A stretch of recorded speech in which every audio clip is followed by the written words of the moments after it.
रायगढ़ के रहने वाले कर्नल विप्लव त्रिपाठी अपनी पत्नी और 8 साल के मासूम बेटे के साथ मणिपुर में शहीद हुए। आज तीनों का पार्थिव शरीर पंचतत्व में विलीन हो गया। कर्नल त्रिपाठी के साथ 4 और जवान शहीद हुए। लेकिन सवाल ये है कि भारतीय सेना पर ये हमले किए किसने? भारत के उत्तर पश्चिमी बॉर्डर पर पाकिस्तान के साथ तनाव चलता ही रहता है, लेकिन इसके मुकाबले पूर्वोत्तर शांत रहता है। तो फिर यहाँ ऐसा कौन सा आतंकवादी संगठन आ गया है जो सीधे भारतीय सेना को चुनौती दे रहा है? कहीं इसके पीछे चीन का कोई हाथ तो नहीं है? हमारी रिपोर्ट से समझिए।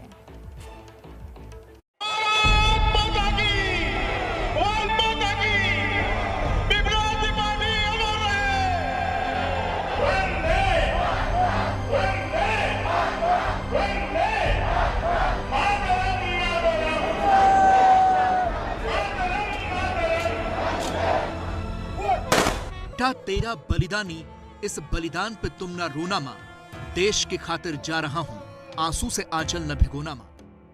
शहीद कर्नल विप्लव त्रिपाठी अपनी मां से यही कह रहे होंगे। फौजी होने की वजह से उनके शहीद हो जाने का डर तो हमेशा ही था, लेकिन रोना इसलिए भी आ रहा है क्योंकि आतंकवादियों ने उनकी पत्नी और 8 साल के मासूम बच्चे को भी मार डाला।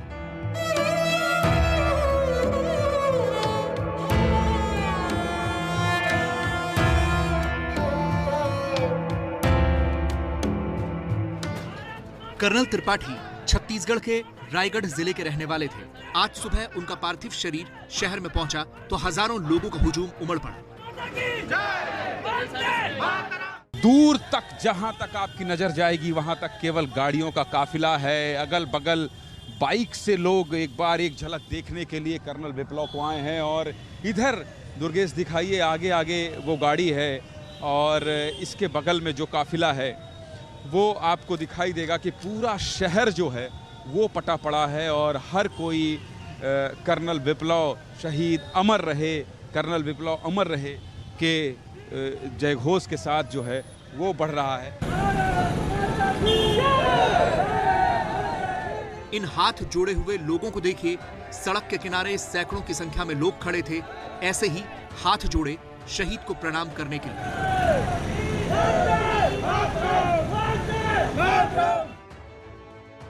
इसके बाद पार्थिव शरीर घर पहुंचे तो कर्नल विप्लव त्रिपाठी के माता पिता अपने जवान बेटे, बहू और पोते को इस हालत में देख नहीं पाए। बताया गया कि वो बार बार बेहोश हो रहे थे, इसलिए तुरंत पार्थिव शरीरों को अंतिम संस्कार के लिए ले जाया गया। विप्लव त्रिपाठी, उनकी पत्नी और बेटे का पार्थिव शरीर परिवार वालों ने जब दर्शन कर लिया तो अब फिर जो है घर के बाहर ऊपर छतों में देखिए ऊपर कैसे भीड़ है और लोग यहाँ पर हजारों की संख्या में वंदे मातरम और भारत माता की जय के नारे लगा रहे हैं। और ये कर्नल विप्लव का जो पार्थिव शरीर है वो अब उस गाड़ी में रख दिया गया है कि जो उनकी पत्नी हैं उनके ऊपर एक चुन्नी डाल दी गई है और इसके बाद उनके पार्थिव शरीर को ले जाया जा रहा है।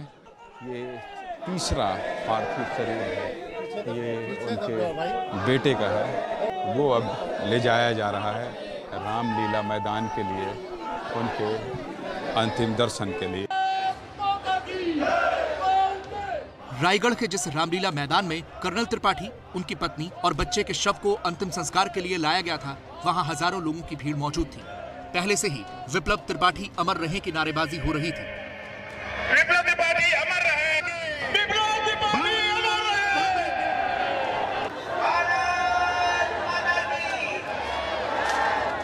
मणिपुर में शहीद कर्नल विप्लव का पार्थिव शरीर, उनके बेटे और उनकी पत्नी का पार्थिव शरीर उनके घर से अब रामलीला मैदान में लाया गया है। रायगढ़ के इस रामलीला मैदान को देखिए और यहाँ जितनी भीड़ है उसको देखिए और समझिए कि वीर सपूत विप्लव त्रिपाठी को कितने लोग देखना चाहते हैं, कितने लोग उनके अंतिम दर्शन के लिए उमड़ पड़े हैं। जरा दिखाइए उस मंच को जहां पर पार्थिव शरीर रखा है और कितने लोग हैं जो उनको श्रद्धांजलि देने के लिए आज रायगढ़ शहर में उमड़े हैं। भारत में शहीदों को हमेशा ऐसा सम्मान और प्यार मिलता रहेगा। क्योंकि इस धरती ने न जाने ऐसे कितने वीर सपूत पैदा किए हैं।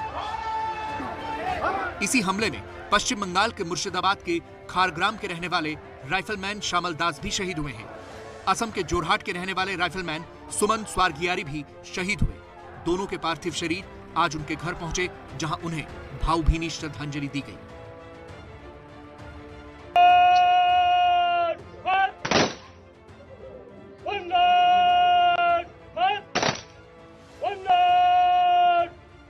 हमले में 4 और जवान शहीद हुए हैं, लेकिन सवाल यह है कि यह हमला किसने और क्यों किया। हमले की संयुक्त जिम्मेदारी पीएलए यानी पीपल्स लिबरेशन आर्मी और मणिपुर नागा पीपल्स फ्रंट यानी एमएनपीएफ ने ली है। इस हमले के साथ ही चिंता बढ़ाने वाली बात यह है कि पीएलए अचानक से एक्टिव हो गया है। पहले पीएलए एक एक्टिव ग्रुप हुआ करता था, लेकिन पिछले 5-6 सालों से वो निष्क्रिय था। शनिवार को हुए आतंकी हमले को आप अलग इस तरीके से देखिए कि इसमें कमांडिंग ऑफिसर कर्नल विप्लव त्रिपाठी की पत्नी और बच्चा भी मारा गया। 1990 के दशक में मणिपुर में नागा और कुकी के बीच हुई झड़पों में महिलाओं और बच्चे मारे जाते थे, लेकिन तब से अब तक ये पहला हमला है जिसमें भारतीय सुरक्षा अधिकारी के परिवार के किसी सदस्य की मौत हुई हो। हालांकि बाद में इस हमले की जिम्मेदारी लेते हुए पीएलए और एमएनपीएफ ने यह भी कहा कि उन्हें नहीं पता था कि कमांडिंग ऑफिसर के साथ उनकी पत्नी और बच्चा भी था। लेकिन अब इस तर्क के कोई माने नहीं है। यहाँ ये समझ लीजिए कि ये पीएलए अब है क्या और इसकी स्थापना कब और कैसे हुई। पीएलए की स्थापना 25 सितंबर 1978 को इस ग्रुप की स्थापना हुई थी। यूएनएलएफ यानी यूनाइटेड नेशनल लिबरेशन फ्रंट से अलग होकर यह ग्रुप बना था। बाकी दूसरे ग्रुप्स की तरह पीएलए भी मणिपुर को भारत से अलग करने के सपने देख रहा था। पीएलए के कैडर्स को एनएससीएन यानी national socialist council of Nagaland training देता है और ये भी मार्क्सिस्ट विचारधारा का ही एक संगठन है। म्यांमार में इस संगठन के कई सारे कैंप्स हैं और ये वहीं से ऑपरेट करता है। लेकिन सवाल ये पैदा होता है कि इस खतरनाक आतंकी संगठन को हथियार और बाकी दूसरी मदद देता कौन है। देखिए आप रिपोर्ट में। ये चीन की सेना है, पीपल्स लिबरेशन आर्मी यानी पीएलए। चीनी प्रोपेगेंडा की ये तस्वीरें दुनिया ने कई बार देखी, लेकिन मणिपुर में एक आतंकवादी संगठन ऐसा है जो इस सेना से इतना प्रभावित है कि उसने भी अपना नाम इसी के नाम पर पीएलए रख दिया है। इसी आतंकवादी संगठन ने मणिपुर में भारतीय सेना के काफिले पर हुए हमले की जिम्मेदारी ली है। संगठन की स्थापना के वक्त कैडर की ट्रेनिंग चीन की सेना यानी पीएलए में हुई थी। चीन की सेना के नाम पर ही इस संगठन ने अपना नाम पीएलए रखा था कि कहीं इस हमले के पीछे चीन का तो हाथ नहीं है। पिछले कई सालों की बात करें तो किसी भी मणिपुर के प्रतिबंधित संगठन ने सेना के किसी भी बड़े अफसर की परिवार को निशाना कभी नहीं बनाया है। और इस बार जो हमले की जिम्मेदारी मणिपुर के प्रतिबंधित संगठन पीएलए यानी कि पीपल्स लिबरेशन आर्मी ने ली है, उसके बारे में आपको बता दें कि इस संगठन की स्थापना जब 70 और 80 के दशक में हुई थी तो इससे कैडर की ट्रेनिंग कहीं और नहीं बल्कि चीन की पीएलए सेना में दी गई थी। ये चीन के सरकारी मुखपत्र ग्लोबल टाइम्स के संपादक का एक ट्वीट है।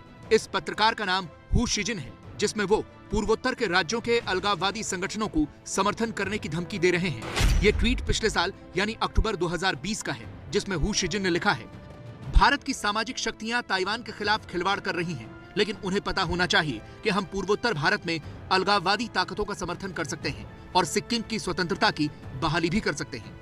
यह हमारा संभावित प्रतिशोध हो सकता है। भारतीय राष्ट्रवादियों को अपने गिरेबा में झांकना चाहिए। उनका देश कमजोर है। ये ट्वीट भले ही 1 साल पुराना हो, लेकिन पूर्वोत्तर के राज्यों के अलगाववादी और उग्रवादी संगठनों को चीन के जरिए हथियारों और फंडिंग की रिपोर्ट सामने आती रहती है। साल 2015 में मणिपुर में ही हुए सेना के काफिले पर बड़े हमले में एक विदेशी आर्म्स डीलर की भूमिका संदिग्ध पाई गई थी। म्यांमार बॉर्डर पर सक्रिय उग्रवादी संगठनों के कई बार तार चीन और दूसरे बाहरी देशों के साथ जुड़े हुए पाए गए हैं। वर्ष 2015 में जब भारतीय सेना की डोगरा रेजिमेंट के काफिले पर मणिपुर में हमला हुआ था तो उस दौरान तो उग्रवादियों को जो हथियारों की सप्लाई थी वो भी एक विदेशी आर्म्स डीलर ने की थी। ये ट्वीट बताता है कि इन उग्रवादी संगठनों को चीन का समर्थन प्राप्त है। ये भारत में ऐसी वारदात करने के बाद म्यांमार में भाग जाते हैं। पिछली बार जब इन्होंने डोगरा रेजिमेंट पर हमला किया था तो भारत ने म्यांमार सीमा में घुसकर सर्जिकल स्ट्राइक की थी। अब एक और सर्जिकल स्ट्राइक का वक्त आ गया है।